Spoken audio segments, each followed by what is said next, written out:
নমস্কার বন্ধুরা, নিবেদিতাস কিচেনে আপনাদের স্বাগত জানাই। আজ আমি রান্না করব ছোট বড় সকলের খুব প্রিয় একটি খাবার, চাউমিন।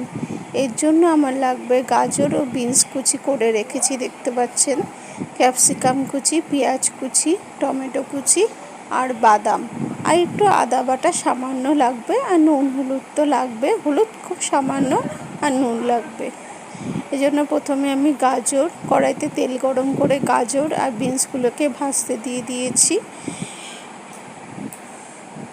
দেখতেই পাচ্ছেন ভাজা হয়ে গেলে এরপর আমি পেঁয়াজ কুচিটা এর মধ্যে দিয়ে দেব।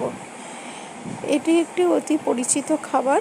তার আগে অবশ্যই আমি চাউমিনটাকে হাফ বয়েল করে তুলে রেখেছি, আর 4টে ডিম ফাটিয়ে নিয়েছি। মোটামুটি আমি 4 জনের মতো চাউমিন করেছি, তো 4টে ডিম ফাটিয়ে নিয়েছি। আর কাঁচা লঙ্কা চেরা যদি আপনাদের প্রয়োজন হয় দিতে পারেন, আর না হলে নাও দিতে পারেন, তাহলে গোটা কাঁচা লঙ্কাও দিতে পারেন। আর গাজর আর বিনস কুচিটা ভাজার পর আমি পেঁয়াজ কুচিটা দিয়ে দিলাম। পেঁয়াজ কুচিটা হতে থাক, অল্প নুন দিয়ে দিয়েছি যাতে একটু সবজিগুলো নরম হয়। আমার এই রান্নাটি আপনাদের ভালো লাগলে অবশ্যই লাইক করবেন আর সাবস্ক্রাইব করবেন। আর এটা আমি জানি সবাই পারে এই রান্নাটা করতে, কিন্তু আমি কীরকম করে করি সেটাই আপনাদের দেখাতে চাইলাম।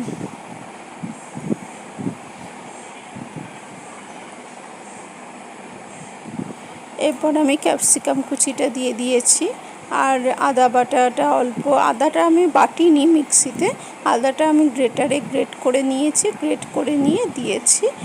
আর কাঁচা লঙ্কা চেরাগুলো দিয়ে দিয়েছি, আর অন্যদিকে অল্প শসা কুচি করে রেখেছি। এরপর আমি ডিমগুলো 4টে ডিম এর মধ্যে ফেটিয়ে দিয়ে দিলাম, প্রয়োজন মতো নুন আর অল্প সামান্য পরিমাণ হলুদ আমি এর মধ্যে অ্যাড করেছি।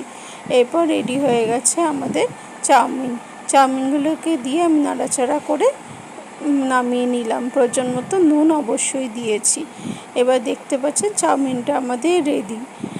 এবার এই রান্নাটি আপনাদের যদি পছন্দ হয় অবশ্যই লাইক করবেন, সাবস্ক্রাইব করবেন, আর কীরকম হয়েছে খেতে আপনারা বানিয়ে দেখবেন, কীরকম হয়েছে খেতে আমাকে জানাবেন।